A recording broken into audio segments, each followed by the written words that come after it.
సంక్షేమానికి గ్యారంటీ 6 గ్యారంటీలు హామీల అమలుకు బడ్జెట్లో పెద్దపీట. మొత్తం 2,75,891 కోట్లలో గ్యారంటీలకే 53,196 కోట్లు. ఓటాన్ అకౌంట్ బడ్జెట్ను అసెంబ్లీలో ప్రవేశపెట్టిన భట్టి విక్రమార్క. పంచాయత్ రాజ్కు భారీగా నిధులు, పెంచిన పెన్షన్లు ఏప్రిల్ నుంచి, ఆర్టీసీకి మహాలక్ష్మి కింద ప్రతి నెల 300 కోట్లు, ఆయకట్టుకు నీళ్లిచ్చే ప్రాజెక్టులకు ఫస్ట్ ప్రయారిటీ, ఉస్మానియా దవాఖానకు త్వరలో కొత్త బిల్డింగు, 3 జోన్లుగా రాష్ట్ర అభివృద్ధి, నలుమూలల ఫార్మా క్లస్టర్లు, మూసీ రివర్ ఫ్రంట్కు 1000 కోట్ల రూపాయలు కేటాయింపు. ఇక్కడ హామీల అమలే లక్ష్యంగా కాంగ్రెస్ ప్రభుత్వం తన తొలి బడ్జెట్ను ముందుకు తెచ్చింది. రాష్ట్ర ప్రజల సంక్షేమానికి తమది గ్యారంటీ అని ప్రకటించింది. అభయహస్తంలోని 6 గ్యారంటీలకు పెద్దపీట వేసింది. కొందరి కోసం మాత్రమే అందరూ అనే నిరంకుశ విధానాలు ఇక ఉండవని, అందరి కోసం మనం అందరం అనే స్ఫూర్తితో తెలంగాణ అమరుల ఆకాంక్షలు నెరవేరుస్తామని తెలిపింది. గత పాలకులు అప్పజెప్పిన అస్తవ్యస్త ఆర్థిక వ్యవస్థను చక్కదిద్దుతామని, అక్రమాలపై విచారణ జరిపిస్తామని వెల్లడించింది. తెలంగాణ పునర్నిర్మాణమే ధ్యేయమని తెలిపింది. ఇచ్చిన మాట ప్రకారం జాబ్ క్యాలెండర్ అమలు చేస్తామని, నిరుద్యోగుల కలలు సాకారం చేస్తామని రాష్ట్ర ప్రభుత్వం బడ్జెట్ సందర్భంగా చెప్పింది. ఇక రాష్ట్ర ఓటాన్ అకౌంట్ బడ్జెట్ ను శనివారం అసెంబ్లీలో డిప్యూటీ సీఎం ఆర్థిక మంత్రి భట్టి విక్రమార్క ప్రవేశపెట్టారు. ఎన్నికల హామీలను నిలబెట్టుకునేలా కేటాయింపులు చేశారు. సంక్షేమ శాఖలకు నిధులు పెంచారు. విద్య, పంచాయతీరాజ్, విద్యుత్, సాగునీటి రంగాలకు ప్రాధాన్యం ఇచ్చారు. ఓటాన్ అకౌంట్ బడ్జెట్ ను ప్రవేశపెట్టినప్పటికీ 6 గ్యారంటీలకు తగిన నిధులను ప్రభుత్వం కేటాయించింది. గత ప్రభుత్వ బడ్జెట్ల మాదిరి నేల విడిచి సాము చేయకుండా ఓ పద్ధతి ప్రకారం కేటాయింపులు చేస్తున్నామని, వాస్తవ పద్దును పొందుపరిచామని తెలిపింది. మొత్తం 2,75,891 కోట్లు. ఈ బడ్జెట్ లో 6 గ్యారంటీల అమలుకే 53,196 కోట్లను, అంటే 26% నిధులు వినియోగించనుంది. మహాలక్ష్మి, గృహజ్యోతి, రైతు భరోసా, ఇందిరమ్మ ఇండ్లు, చేయూత, యువ వికాసం హామీల అమలుకు విధి విధానాలు రూపొందించుకున్న తర్వాత పూర్తి స్థాయి బడ్జెట్ లో మళ్లీ తగిన మేర కేటాయింపులు చేస్తామని ప్రభుత్వం ప్రకటించింది. పంచాయతీరాజ్, గ్రామీణాభివృద్ధి శాఖకు అన్నింటికి 40,080 కోట్లు కేటాయించింది. విద్యుత్ రంగానికి, సాగునీటి శాఖకు, విద్యాశాఖకు ఇంతకుముందు కంటే నిధులు కేటాయింపులు ఎక్కువ చేసింది.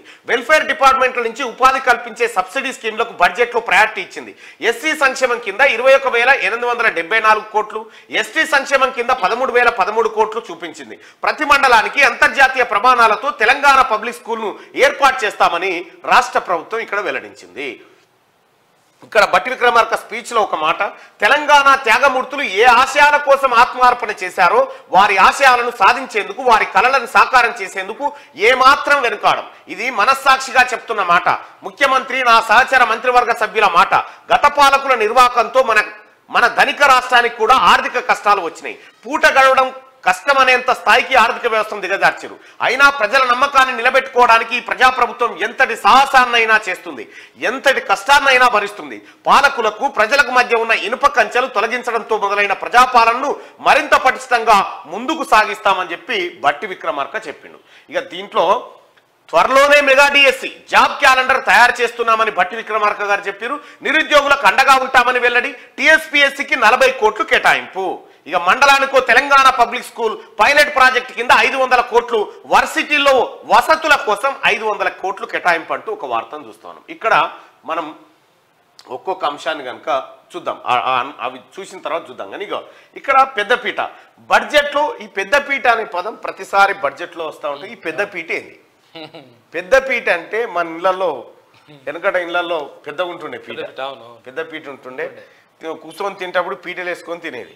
పీటలు వేసుకొని తినే కాలం, కింద కూర్చోకుండా పీటల మీద కూర్చొని తినే కాలం ఉండేది. పెద్ద పీట అంటే పెద్దగా ఇట్లుంటుండే. దాని మీద ఇప్పటికి చాలా మంది ఇళ్ళలు ఉండి ఉంటాయి. వెనకట ఊర్ల పంట అయితే ఉంటాయి, సిటీలలో అయితే అసలు ఆ పీటలే ఉండేవి. ఇప్పుడంటే మంచాలు, నవార్ మంచాలు, ఆ నవార్ మంచాల కాలం అయిపోయింది. సోఫాలు వాళ్ళెవరు, రమన్, ఈ పెద్దపీటలు అనేటి ఉంటాయి అన్నట్టు. ఆ పదాన్ని తీసుకొచ్చి ఇక్కడ పెద్దగా వేసిరని చెప్పి చెప్తా ఉన్నారు. అయితే ఇక్కడ మొత్తం 2,75,891 కోట్లలో గ్యారంటీలకు 53,196 కోట్ల రూపాయలు కేటాయించారు. అసలు ఈ బడ్జెట్ ఏంది? కూర్చున్నా, అసలు ఈ బడ్జెట్ ఏంది, ఈ బడ్జెట్ వ్యవహారం ఏంది ఒకసారి మినిమైజ్ చేయి. బడ్జెట్ అంటే ప్రజలందరూ తెలుసుకోవాల్సిన విషయం ఏంటంటే, మనము మన ఇంట్లో ఈ వారం రోజుల, నెల రోజుల, ఏడాదిగా బడ్జెట్ పెడతాం, ఎంత ఆదాయం వస్తుంది? ఇది బడ్జెట్ అంటే బొగట్టే అనే ఫ్రెంచ్ పదం. ఇది ఒక ఫ్రెంచ్ పదం. ఈ బొగట్టే అంటే ఏంటంటే తోలు సంచి, అందుకనే బ్యాగ్ పట్టుకుని పోతుంటారు. తోలు సంచి అన్నట్టు బడ్జెట్ అంటే ఆ బొగట్టే అనేట్టు తోలు సంచి. ఆ తోలు సంచిలో కాగితాలు తీసుకుపోతారు అన్నట్టు. ఆ సంచి పేరు బడ్జెట్. అయితే దీంట్లో మరి ఏముంటది ఇందులో అంటే రాష్ట్ర ప్రభుత్వం బడ్జెట్ని ఎట్లా కేటాయిస్తుంది ఏం కథ అనేది ఒకసారి మనం వివరంగా చూస్తే, ప్రభుత్వం ఇక్కడ ఒక ఇంటి యజమాని. మనం ఇక్కడ ఏం చేస్తామంటే మనం సాధారణంగా ఏం చేస్తామంటే మన దగ్గర ఇప్పుడు సపోజ్ ఒక చిట్టి వేసినాం, 1,00,000 రూపాయలు చిట్టి వేసినాం. ఆ చిట్టి పైసలు ఎత్తి 1,00,000 రూపాయలు మన దగ్గరకు వచ్చిన తర్వాత ఆ 1,00,000 రూపాయలలోంచి ఫ్రిడ్జ్ కొనడానికి 20,000 రూపాయలు, ఆ తర్వాత పిల్లల ఫీజులకు ఒక 20,000 రూపాయలు, ఇక వైద్యం ఖర్చులకు ఒక 10,000 రూపాయలు, ఇట్లా ఏవైతే కేటాయింపులు చేసుకుంటామో సేమ్ ప్రభుత్వం కూడా ఇట్లనే. మరి 1,00,000 రూపాయలు చిట్టి వేసిందా ప్రభుత్వం అంటే లేదు, అట్లుండదు. వస్తే రేపు పొద్దుగాలు వస్తే మేము పెడతాం అంతే. రేపు రాబోయే పైసలతోని రేపు పెట్టబోయే ఖర్చు అంతే. పలానా సుదర్శన్ 5,000 కోట్లు ఇస్తా అంటున్నాం, మేము ఆశాజనకం 5,000 కోట్లలోంచి 3,000 రూపాయలు ఇళ్లకు, 3,000 రూపాయలు పెన్షన్కి, 3,000 రూపాయలు ఇట్లా అన్నట్టు రాబోయే ఆదాయానికి పెట్టబోయే ఖర్చు, ఆదాయంతో పెట్టబోయే ఖర్చు. దీంట్లో కూడా అప్పులు గిన్ని గుంజుకొస్తాం, గాడ గింతుంది, గిడ గింతుంది, గిడ గింత అమ్ముతాం, ఇదంతా కలిపి 2,75,891 కోట్లు. ఈ పైసలన్నీ ఇగో గిన్నె అయితే మన దగ్గర ఈ ఏడాది మొత్తం గిన్నె జమ అవుతాయి. ఈ జమైన పైసలలోంచే మనము ఇప్పుడు పెట్టబోతున్నటువంటి ఖర్చు అన్నట్టు. ఇవి తయారుగా లేవు, పైసలు ఏం జేవులా వస్తాయని, వచ్చే పైసలను పెట్టబోయే ఖర్చు. ఇది బడ్జెట్. దీనికి ఒక ఆర్థిక విధానం. ఈ సంవత్సరంలో ఏ రంగాలపైన మనం ప్రత్యేకంగా దృష్టి పెడతామో ఆ రంగాలకు కేటాయించే కేటాయింపులేని అనేది దీంట్లో. అయితే ఎప్పుడైనా కూడా ఏ దేశమైనా ఏ ప్రభుత్వమైనా ఇంకొక మాట చూసుకుంటే బడ్జెట్ అనేది ఎక్కడ ఉచితాలకు ఎక్కువ కేటాయింపులు జరిగితే ఆ రాష్ట్రం దివాలా దిశగా ఉన్నట్టుగా మనం గమనించుకోవచ్చు. ఈ బడ్జెట్ అనేది విద్య, వైద్యం, మౌలిక వసతులు అదే అవస్థాపన సౌకర్యాలు అంటారు, దీనిపైన కేటాయిస్తే ఆ రాష్ట్రం ఆ దేశం కానీ ముందు చూపుతో పోతా ఉంది, అది డెవలప్ కావడం కోసం ఎదురు చూస్తూ ఉంది అనేది ఇవి కేటాయింపులు. మరి దీంట్లో ఉచితాలు ఇవ్వద్దంటే ఇవ్వాలి. ఎవరికి ఇవ్వాలి? నిజంగా అర్హులైనటువంటి వ్యక్తులకు ఇవ్వాలి ఈ ఉచితాలు ఎట్లా? సపోజ్ రైతు బంధు ఉంది, రైతు బంధు పథకం ఉంది.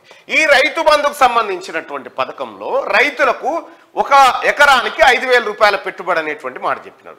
నిజంగా రైతులకు గనక ఒక మాట, రైతులకు ధాన్యం అమ్ముకునే కాడ, ఎరువుల సరఫరా కాడ, ఇటువంటి కాడ గనక రైతుకు అన్యాయం జరగకుండా ఉంటే ఇప్పుడు సపోజ్ ఒక బియ్యం, ఒక వడ్ల బస్తా, ఒక బస్తా క్వింటాలకు దాదాపు 5 కిలోలు తరుగు తీస్తారు. 5 నుంచి 7 కిలోల వరకు ఆ తేమ మాస్టర్ బాగాలేదని చెప్పి రకరకాలుగా ఒక 5 కిలోలు తీస్తారనుకో. ఒక ఎకరాకి ఎన్ని క్వింటాలు పడతాయి? 25 క్వింటాలు అనుకుందాం. 25 × 5 750 కిలోలు తీస్తారు. 125 కదా, సారీ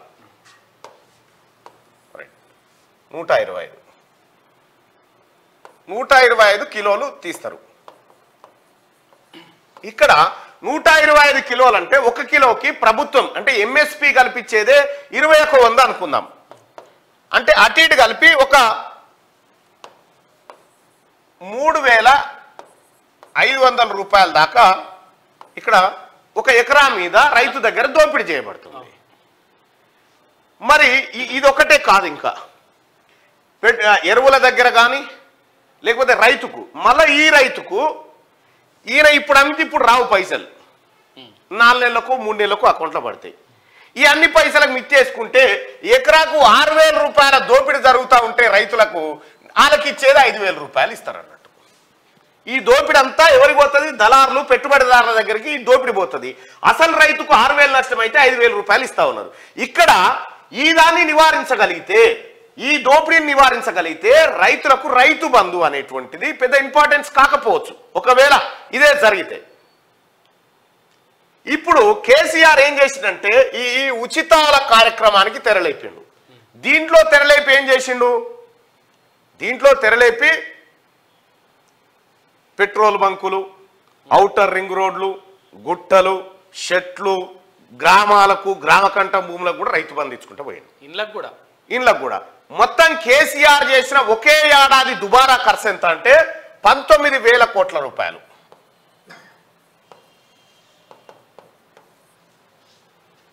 ఈ 19,000 కోట్ల రూపాయలు 1900 కోట్లు 1900 కోట్ల రూపాయలు ఈ దుబారా ఖర్చు కింద ఒక సీజన్లో పెట్టిండు కేసీఆర్ ఖర్చు. అంటే ఇట్లా అనేక రకాలుగా సీజన్గా పెట్టుకుంటూ వచ్చిండు.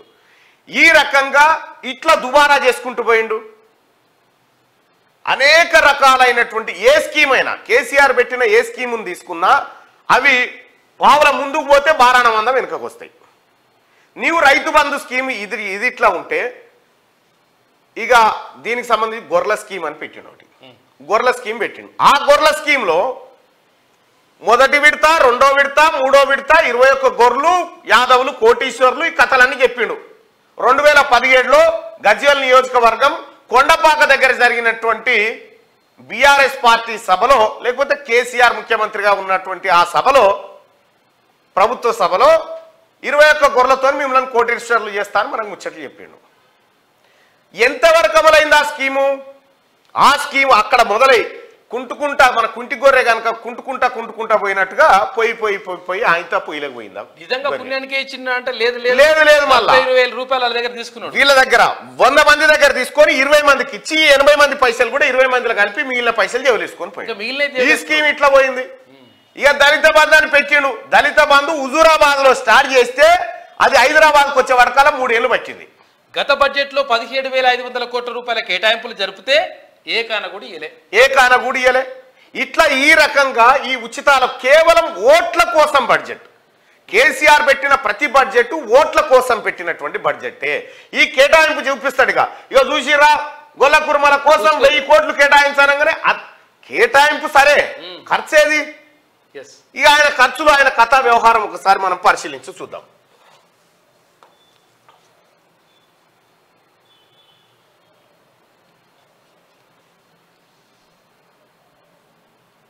కేటాయింపులే తప్ప అమలేది. ఇగో ఇది ఒక్కసారి మనం చూసుకోవాలి. కొంచెం జూమ్ ఏమన్నా వస్తుందా? ఇగో కేటాయింపులే తప్ప అమలు లేదు. ఇది ఎవరో కాదు, వ్యవసాయ రంగ నిపుణుడు, రైతు స్వరాజ్య వేదిక కన్నెగంటి రవి రాసినటువంటి నివేదిక. ఏది ఒక ఓపెన్ పేజీలో రాసిండు. ఏం చేసిండు కేసీఆర్ అంటే బీసీల పథకాల అమలు ఏది?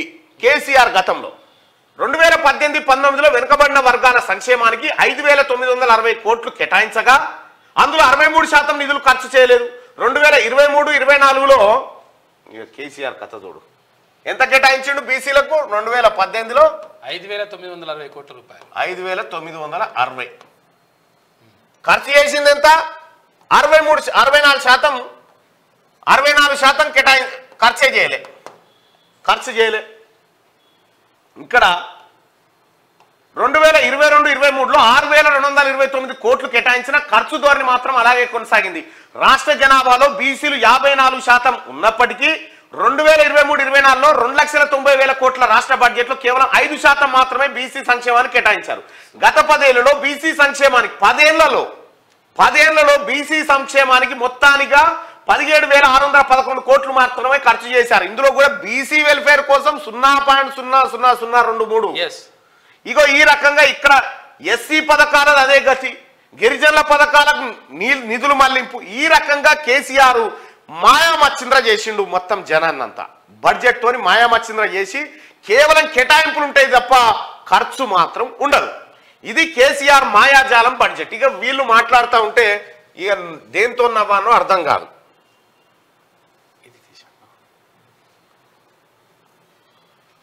క్లోజ్ చేయి. ఆ రకంగా అది అట్లా ఉంటే ఇగో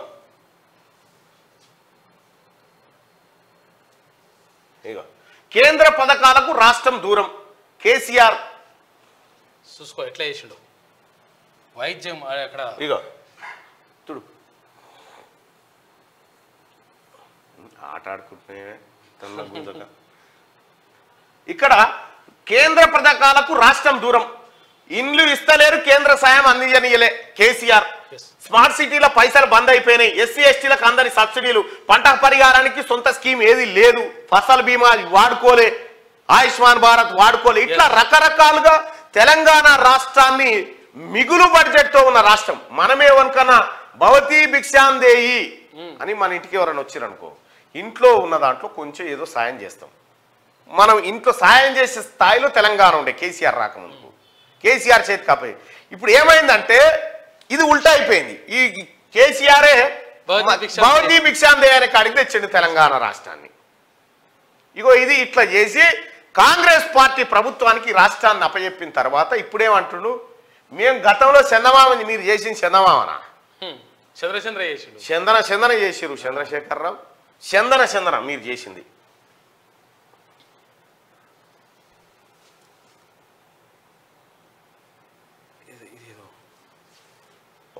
ఇది కూడా మార్క్ రైట్గా రాష్ట్ర ప్రభుత్వం, ప్రస్తుత రాష్ట్ర ప్రభుత్వం ఎవరెవరికి ఎంత బడ్జెట్ కేటాయించింది ఒకసారి చూద్దాం. మొత్తం బడ్జెట్ 2,75,891 కోట్లు. ద్రవ్యలోటు 32,557 కోట్లు. రెవెన్యూ మిగులు 5,944 కోట్లు. 6 గ్యారంటీల కోసం 53,196 కోట్లు కేటాయింపు. సంక్షేమానికి 45,449 కోట్లు కేటాయించింది. ఇక వైద్యం కోసం 11,500 కోట్లు. విద్యారంగానికి అత్యధికంగా 21,389 కోట్లు కేటాయించింది. గతంలో కేటాయించలేదు. గతంలో ఫీజు రియంబర్స్మెంట్ లేదు, తర్వాత వీళ్ళకి ఫీజులు లేవు, తర్వాత ఏది యూనివర్సిటీలకు కేటాయింపు లేవు, ఏది లేదు, మొత్తం కూడా తిండికి లేదు. పంచాయతీరాజ్ శాఖకు అత్యధికంగా 40,080 కోట్లు కేటాయించింది. అంటే గ్రామీణ అభివృద్ధి పైన రాష్ట్ర ప్రభుత్వం ప్రత్యేకంగా ఫోకస్ పెట్టింది. వ్యవసాయ శాఖకు 19,746 కోట్లు. నీటిపారుదల శాఖకు 28,024 కోట్లు. మున్సిపల్ శాఖకు 11,692 కోట్లు. ఆర్టీసీకి 4,000 కోట్లు కేటాయించింది. విద్యుత్ సంస్థలకు 16,825 కోట్లు. పరిశ్రమల శాఖకు 2,543 కోట్లు కేటాయించింది. ఇది బడ్జెట్. అయితే ఈ బడ్జెట్ పైన విపక్షాల ఆరోపణైంది. చెప్పింది కొండంతా, ఇచ్చింది గోరంతా. అన్ని వర్గాలను మోసం చేశారని చెప్పి హరీష్ రావు అంటా ఉంటే, హామీలు ఎగ్గొట్టాలని చూస్తున్నారు, పంటలకు బోనసు, రుణమాఫీ, నిరుద్యోగ వృత్తి కేటాయింపు లేవని చెప్పి మాట్లాడుతూ ఉన్నాడు. ఇక్కడ క్లియర్ గా అన్ని వర్గాలను మోసం చేసిరట. కర్సేబెట్టల ఇంకెళ్ళు వీళ్ళు కర్సేబెట్టల కేటాయింపులు మాత్రం అన్ని వర్గాలను మోసం చేసిరు. అప్పుడైన కథ. ఈయన హరీష్ రావు లెక్కలను CAG report, comptroller and auditor general CAG రిపోర్ట్లు చెప్తాయి హరీష్ రావు ఎంత పనివాడు అనేది